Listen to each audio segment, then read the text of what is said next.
I would like to invite back our keynote speakers, Andres, Fabio, and also our dean, Sille.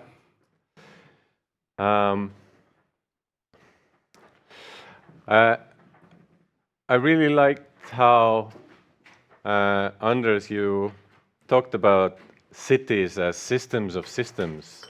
In a way, they're open systems, right? We're not designing something that is complete, but it's various systems constantly in negotiations, and we ended up with material systems.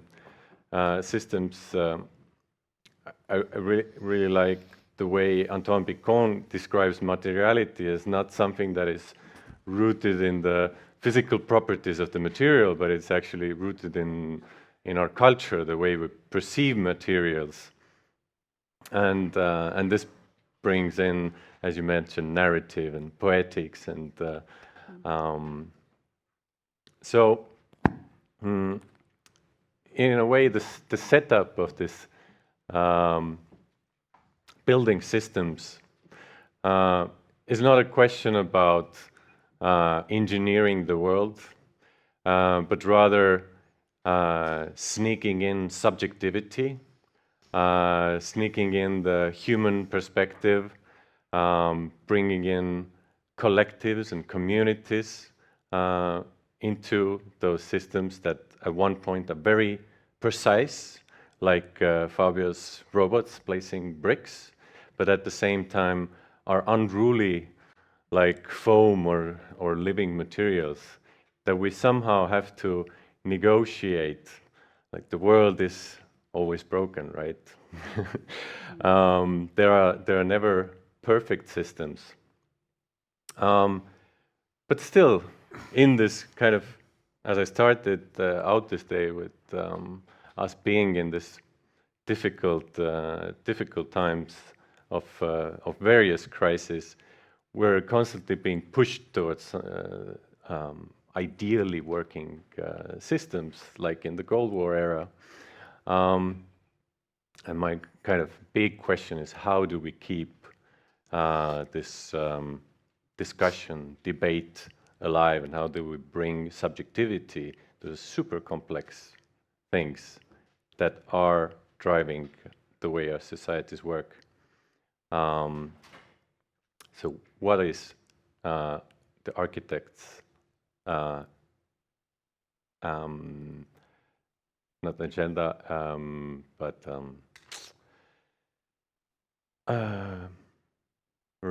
don't remember the English word, but the role of architects in shaping these systems. I actually can start with that because it has been really inspiring of seeing all the work today, and also I think understanding very new terms of terms that you can put in front of the systems, like systems of different modes or system of the systems, etc. So, but it seems to me like the way how we architects can correlate or work with this idea is this new value chain, something that we discussed yesterday as well with Meta in regards of like how we discuss architecture nowadays. Like what's if we discuss buildings, do we? You also mentioned the concrete and styrofoam work. Remember the time when we used to construct out of concrete and styro? And I do remember, and I think there's some people that remember as well. And now we discuss totally different terms, like how we reclaim, what is the footprint, where the materials are coming from, and can they be reused? And I think when we start redefining this value chain of architecture or built world, then maybe it's also a way of how we as architects can insert their certain terms that can start shifting it, and in that terms bringing in subjectivity, but also bringing in terms that used to not to be part of our everyday vocabulary, discussing buildings.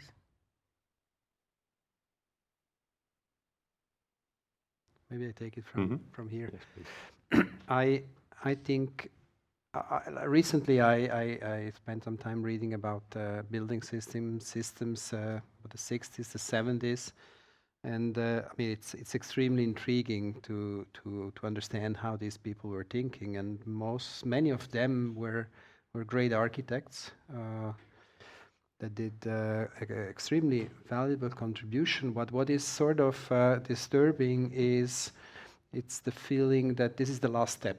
So you design a system that is so powerful and so simple, you know, that you don't need architecture anymore, you don't need design thinking, and everything can be solved, you know.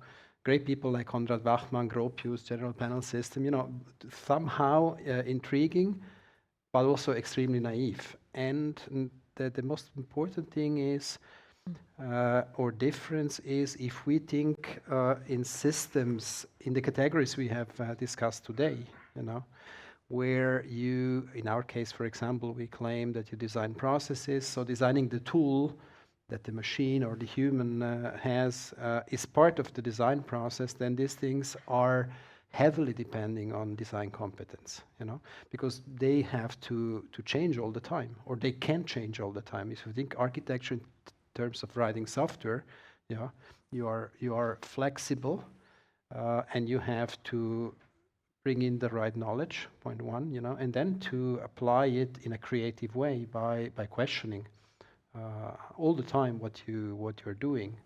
And so I used to tell to my students that the moment right now for architects is probably one of the most exciting since a long time. I mean, when I graduated 30 years ago, this was about formal questions. You know, if I think back to these things, it's extremely boring, you know, where we were discussing about or motivating ourselves. You know, and now it's again, on one hand, we have dramatic problems. You could say this is not fun, but you know, it's a condition we live in. Probably the last time was after World War II, when architects had to face same big questions. Okay, how are we going to manage to do this? And at the same time, we have given extremely powerful tools in terms of technologies, but also of you know, intellectual frameworks to use this technologies not just in a standardized, you know, serial way as we would have done 20 years ago, but in a complete new manner where human agency, both designing it and then also building it, can make the difference. Maybe I would add that if your question is about what's the role of architects or urban designers in this broader system to affect change, then I think a very important part is getting out of our kind of own shell and expertise and understanding how the work we do is directly linked with the different actors in the broader system. And this is particularly important for when we don't sort of just academically study, but we want to actually impact change in the real world. Like a good example is, you know, there's a real world collaboration with timber manufacturing now here. And it's not just using CNC machines to do really interesting stuff for architects alone, but it's really understanding the constraints in the industry, the supply chain, and also the regulatory side. What do regulations say about timber construction, and how could that be incentivized, et cetera, is to really plug into this broader system of actors and get out of our comfort zones to understand enough of the broader system to kind of see where the push points are, where can the difference be made. And I think it's totally the same in urban systems too. It's really about trying to get a sense of what are the key actors in the network and where is change possible, and building alliances and building coalitions with different actors to collectively push for that change.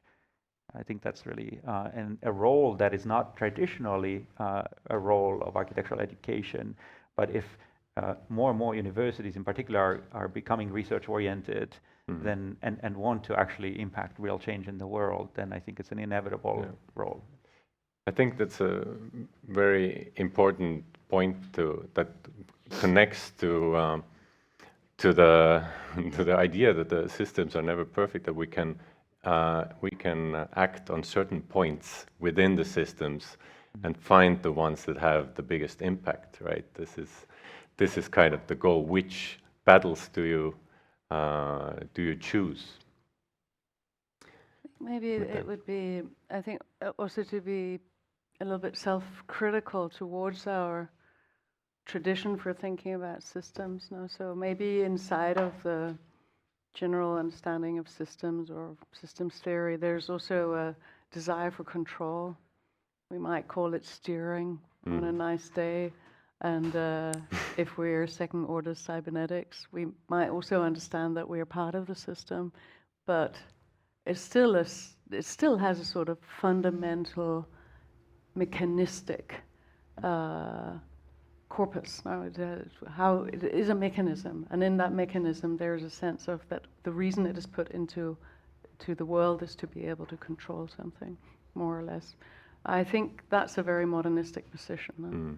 I think maybe the way to move forward is also what's being discussed here now, is to question the globality of the system, and that systems need to be localized, and when they are localized, they need to have an agility to be able to change. And then you could ask, is that still a system? But I would probably argue for. No, I would say that it's also absurd to think that you would just somehow poetically just create anything right here, right now. There's a reason for systematics in reality, you know.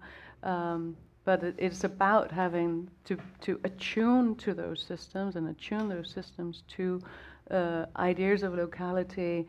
Maybe we, in the 20 years ago, in the 70s or 80s, we were building sustainability was very much about environmental systems. No? Maybe we moved a bit further. Now we're ecological systems, and not just in this sort of academic framework, but also in frameworks such as the EU, no, with the new Green Deal, really understanding that we need to completely change our understanding about where resources come from, how they're extracted, and where we produce and where they're deployed.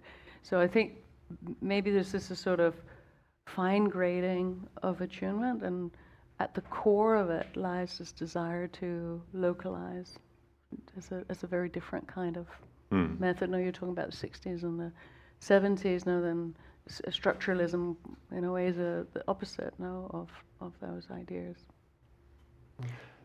This brings me to a discussion that I have with our students quite often, is scalability with this kind of circular or self-build approaches. This question of scalability quite often raises up. Is this process scalable, and can we solve the climate crisis and the housing crisis by starting building our own homes, or do we actually need things that are on a bigger scale? And then this bigger scale is very intimidating, because this is the scale of engineered systems, this optimized workflows, etc. But what I love really about your work is the way you bring together these processes that are completely unruly, that are super complicated to control, but at the same time you look at it from a very kind of technological, from a simulation point of view as well. So there is kind of this possibility to still simulate and use digital technology, but at the same time facilitate very kind of bottom-up processes. But I think that raises a good question, like the scalability also in terms of what we do in academia, what we study and research here, how this could be breached into a wider society, or how a building system that we develop here actually could be applicable building system outside of the realm of academic work. And we're often coming across with this idea of like, for example, creating a structure for CLT structure for multi-story building that is adjustable and changeable and customizable. And at the same time, when you go to then derive to real estate developer, then when it starts clashing, because there's like all of this funky stuff that was added in academia during the research process is actually the first ones to get rid of. And I'm just wondering, like, what are the ways of methods to bring those systems into a realizable ones, or is it too early to ask for this? Should we wait for another 10 years until this becomes really something that then can be brought into life? But I think we have to, I think you mentioned it, we need to think on different levels in parallel, different velocities, because we have to, in academia, to look at fundamental questions without caring too much if this is tomorrow or after tomorrow. At the same time, be aware that we have a responsibility and also an agency. You know, not everybody stays in the academic bubble. Most of our students want to build stuff and want to have or bring this agency into real problems, and we have to equip them for this. This is the low-hanging fruits. But when I say low-hanging fruit, I'm not saying they're not important. Probably they're most important. You know, but I wouldn't create an ideological debate out of academia is large enough to accommodate all these different streams, and often they cross fertilize each other. Because I think still, I mean, what we struggle with is just the ability, and this is sort of strange, it's tragic in 2024. You know, we have as architect a problem to deal with complexity. You know?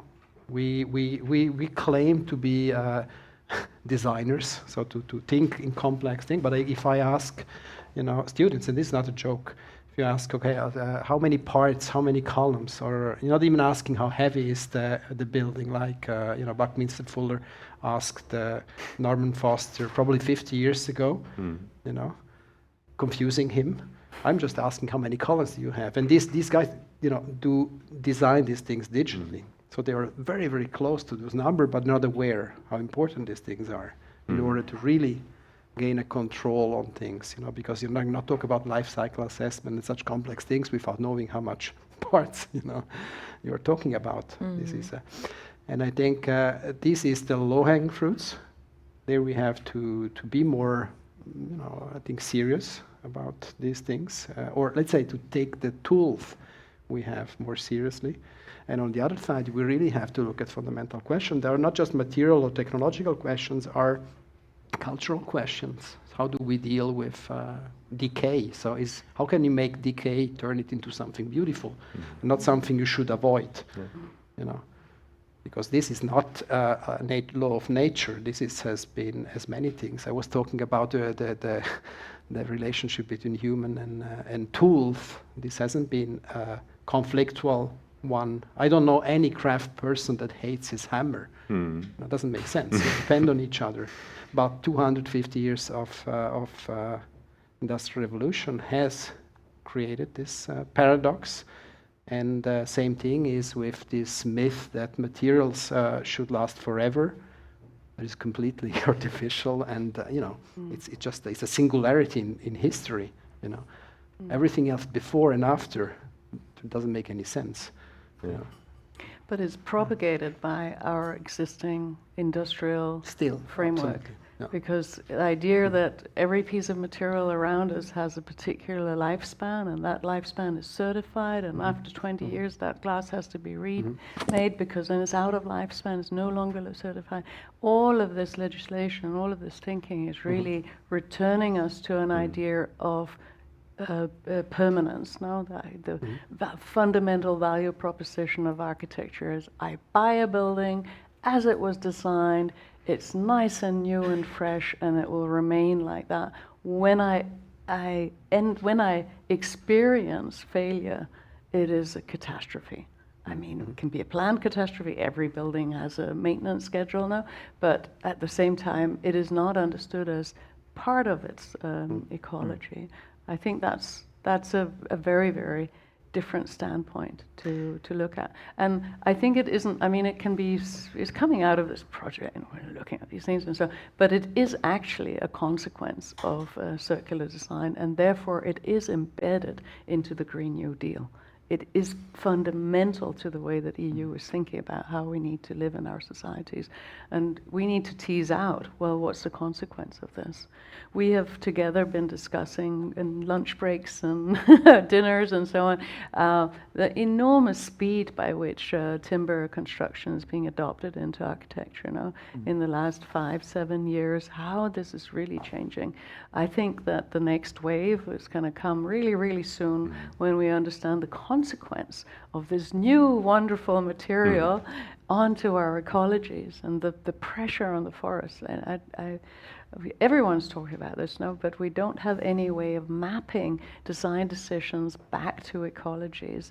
And therefore, we get to a place where the next question is then, okay, how do we reclaim? Now we have Wendy here from Omtre in Norway, really doing this at an industrial scale or in industry, trying to think about what are the models for material reclamation or timber reclamation. I think they are fundamental questions, and that's also what I was meaning about closing and opening the butterfly, to let these bio-based principles, where we think about cascading in quite innovative ways, let them come back to the finites, to think, how can we actually then also reclaim that bit of concrete and reclaim that bit of steel and so on. It's, again, this metabolistic thinking about how is lifespan part of the built environment. I was going to say that, interestingly, a lot of the kind of economic policy systems are really, I mentioned the kind of motor dom examples before, but there's so many other systems that are stuck in legacies that do not account for any of this. So for instance, the US Bureau of Economic Analysis has kind of a life cycle or life duration estimates for every possible thing you can build. And this is the fundamental reason, for instance, in property taxes, the depreciation rate that people can write into their tax bills assumes that an average residential building lasts 27 years. So every year you get to write off 1/27th of it until if your building is in 27 years old, then your property tax from the value that you bought it on at original value is gone to zero. Only the new value that appreciates everything. So there's so many legacy instruments that assume these kinds of depreciation rates that are antithetical to a circular economy, to the idea that we want things to last for much longer time than the kind of consumerist post-war economy was built around. I mean, this was very purposeful economic development. The idea was to catalyze economic markets and country GDPs by consumerism. Everybody buy as much stuff as you can. Have your big house with your private playground, your automobile, your own slide, your own swimming pool. All of that was to boost economic growth. And so I think that's those are also very important sort of policies that need to tag on. On the example of tying the material, especially timber analysis, to the resources, the area where I currently live in Northeast in the US around Boston, if one had gone there 200 years ago, there were no forests left. The only reason we now have all sorts of forests around the city is that a lot of farmers left and went west. Because the resources had been pretty much depleted, especially timber. It was all cut down for firewood and construction. And we've just, over the last 200 years, like regrown the forest to come back. So I think there's a lot of interesting historic precedent to look into the effects of timber construction, because we've been there for quite a long time in every society, probably. But I would like to open this discussion up. If there's any question from the audience, please do raise your hands. We have volunteers with microphones. Yeah, there is one.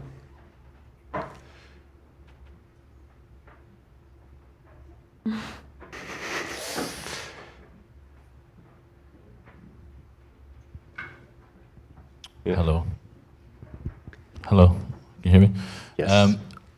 The role of the architect, quite an interesting question, because I was quite surprised today about the number of references to sort of modernism, Corbusier, you know, this kind of still living in the shadow of that. And I'm sort of wondering if there's a kind of behavioral change that needs to happen with the idea of being an architect, that we need to stop kind of looking for mini victories and glory and kind of self-congratulatory tiny prototypes, and rather become the curators and the nodes of a much more horizontal playing field, rather than thinking we're still top of a food chain, because that just doesn't exist. So I sort of wondered if there was a sense of servitude maybe could come back into it, the sense of being a social node, of being, as Andres said, with the actors, you know, being the host of the party, to kind of connect rather than trying to desperately find some sort of sense of specialism or you know, ego, I suppose. And so, you know, in a way, I feel while there's lots of pretty projects, you know, where is the actual real life application in terms of if we're going to be problem solvers solving problems, and what's the future look like, rather than the last, you know, 70, 100 years of modernism.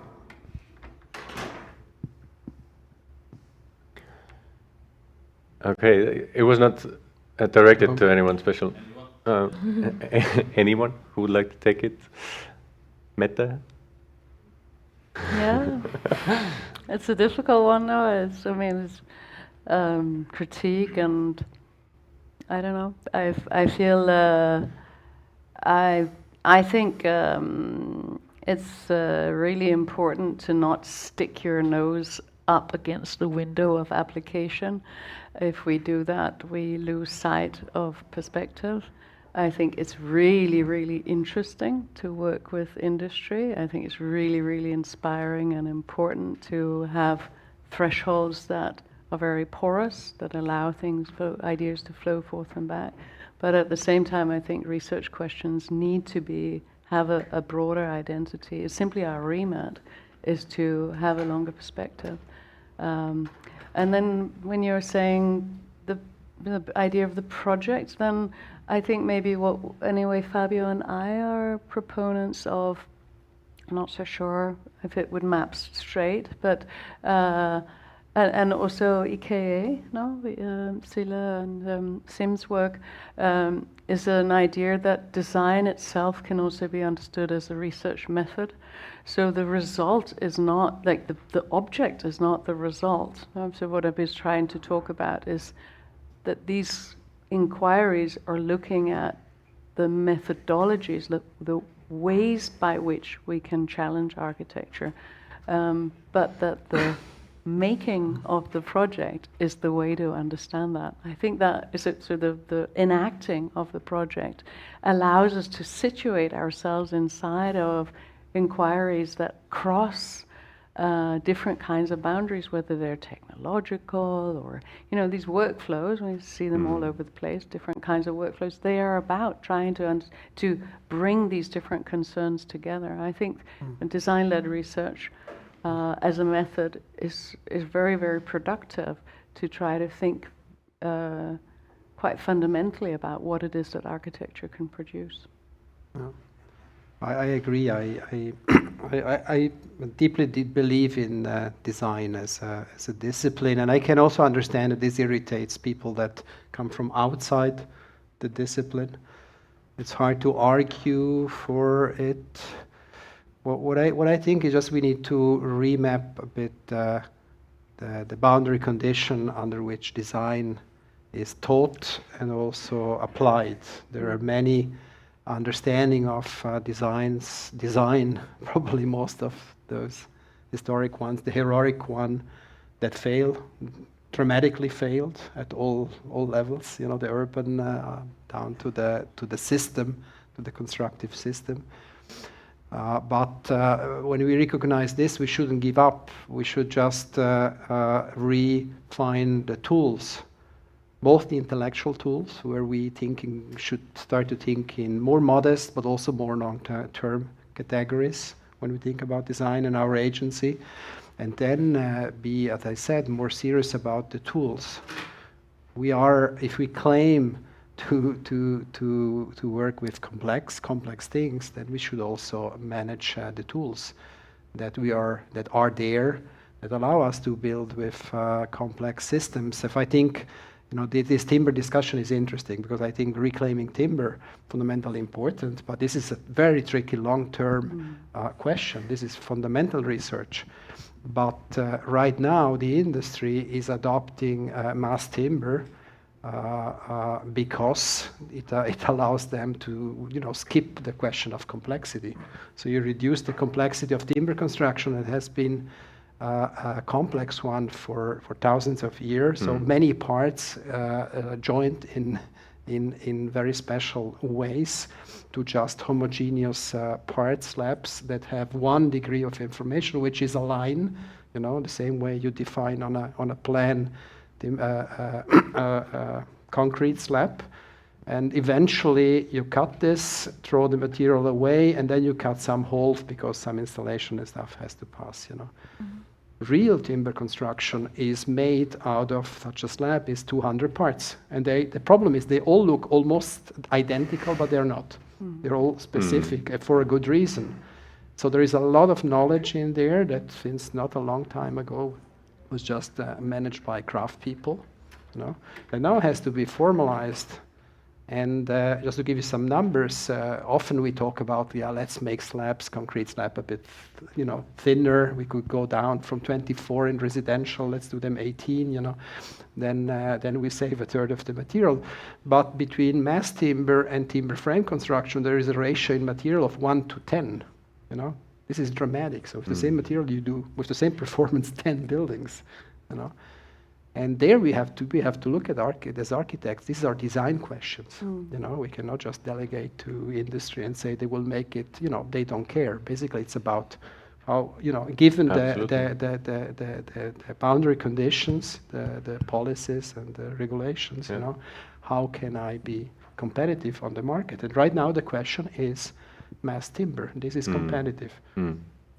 And also all the incentives. If you do a competition, at least in Switzerland, you just throw in as much timber as you can into your project, because the assessment, of its thing is not, done on the performance of the material, but just on the material.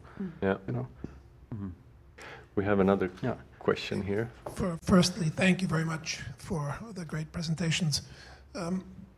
What caught my attention was the references often to cross-disciplinary interaction, and so rather than extrapolate on my own ideas on this, I'm going to ask directly from each of you, what's the furthest you've gone to find cross-disciplinary relationships with other fields? I'm talking about, for instance, accountants, budgetarians, obviously engineers, but this does not work without this cross-disciplinary interaction, especially in academia, that works on knowledge and generated knowledge. So who have you reached out to the furthest, and what's been your most maybe unexpectedly, surprisingly positive experience? Thank you. Andres? Well, you each have to answer, so nobody's Giving getting off the hook. ourselves a little bit of time. Well, it's hard to name a specific one. I think, I mean, I've been involved with development types of projects in many countries, and maybe as one example, working in Southeast Asia, where we worked in Indonesian cities on urban regeneration or transit-oriented development projects. You oftentimes really sort of end up meeting the end user groups in these processes and fundamentally understand each one's unique perspective, what they expect out of a project or development or a plan for a region or area. And I think that process, which is quite fundamental in planning, at least, you have to kind of involve stakeholders in coming up with ideas so that it would be relevant to them, or they should ideally sort of co-conceive much of it. That takes you pretty deep down into perspectives that are extremely unique and very different. So I don't know a very detailed example, but you just hear stories that make you very sympathetic to people's desires and claims in these processes, and understand what they truly need is oftentimes quite different from the original goals of the project. And I think, but also, I wanted to come back to an earlier point briefly, which is that, I mean, your question is really about, again, implementation and collaboration so that you can actually make real impact or change in the world. But I do agree also that this very notion of some sort of a system and process means that it's kind of antithetical to a creative process. That means that there's already a kind of a ship in motion. You need to understand how it works so that you can steer it a little bit. But so much of at least the work in architecture and planning involves not being thinking in systems, or not being, but rather thinking outside of the box, and trying to understand, ask new questions that are not streamlined or become recognized systems yet. So I also want to emphasize that oftentimes this kind of research and creative processes that occurs is not just about like finding the actors in the real world that are furthest from you, but really delving into different kinds of questions independently of that too, that can take you quite far from your core research, I guess. I think there are two answers to this question. One is very close and almost banal.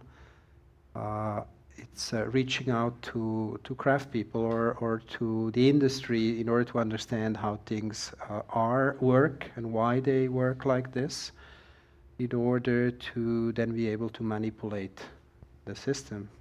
And this is sounds banal, but in certain cultural contexts it's not, because we have been educated to some extent. We're talking about the heroic architect, the myth of genius, the star architect. You know, somebody that is completely self-sufficient with his ideas and his visions and his arrogance, maybe. You know, and can design the world, what is deeply misleading, you know, because I normally with students, you know, I push them as long as they really have understood why a certain thing looks as it looks, because there are always reasons, you know, and it's only when you have been down there that you're able to then work with it. And on a bit different level, but in a similar attitude, I think it's engineers. Now we're on an academic way. We started 20 years ago, first experiment. We did everything on our own.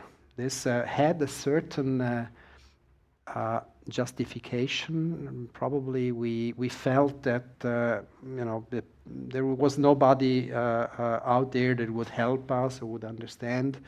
And also probably a certain degree of naivete, you know, being young, and what has a good aspect. You know, the architect says, you can just try it out and then I will find out.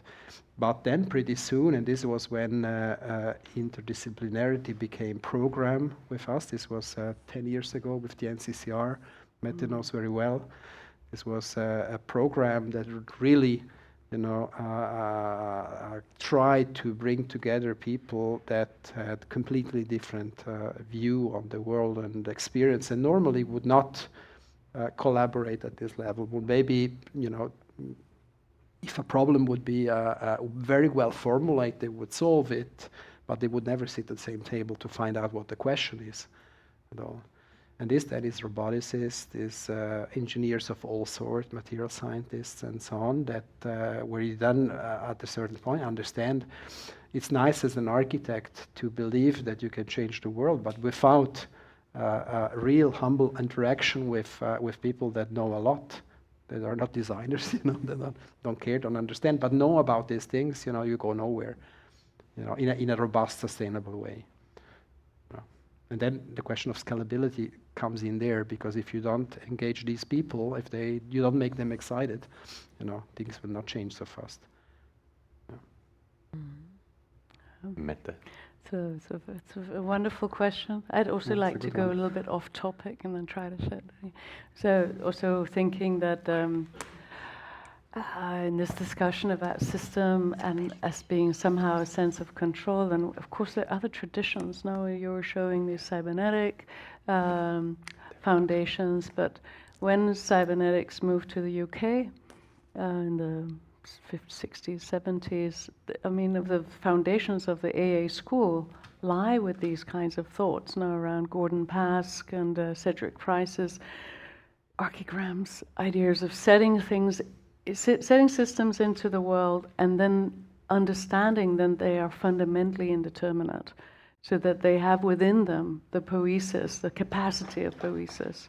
I think maybe today we've been talking on the other side of the fence of that, but it's just important to remember that there's a whole set of precedences of thinking in these ways, which are exactly about, a little bit like music. Now you have a music score, and John Cage, all these people, Philip Glass, now setting systems into the world and then letting them evolve, devolve, refine.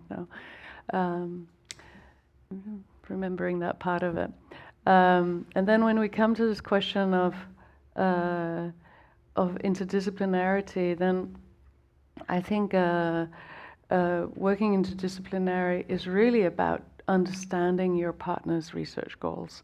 So you cannot work with someone if you don't understand what does that person want out of a project, what are their research questions, what is their burning platform, how does that actually bring synergy with yours. So you can be doing the same project, but you have very, very different ideas about why you're doing it. And so in the question you asked, it's a little bit like there is that which is near and that which is far, but maybe it's more multidimensional. Maybe the boundaries are not so far away from each other. When we work, for instance, now we're doing this collaboration with marine biology, where we're looking at 3D printing medium and growing little bacteria on the surfaces, and they come out of research onto corals. It is very far away from architecture, that's clear, but at the same time, they are asking questions about climate adaptation of living organism, coral reefs, and so, which are maybe not actually that far away from the way we're thinking about architecture. So, as you were saying also, it's about that the architecture is enriching its understanding of its system boundaries, and in that we get all these different kinds of neighborships, which can find its own productivity, I think. Thank you. No. I just wanted to... Heavy-heartedly, I have to say we're out of time. We can still, the ones that can, hang around for a little while. Maybe you can ask your questions privately. But with this, I would like to thank the panelists, all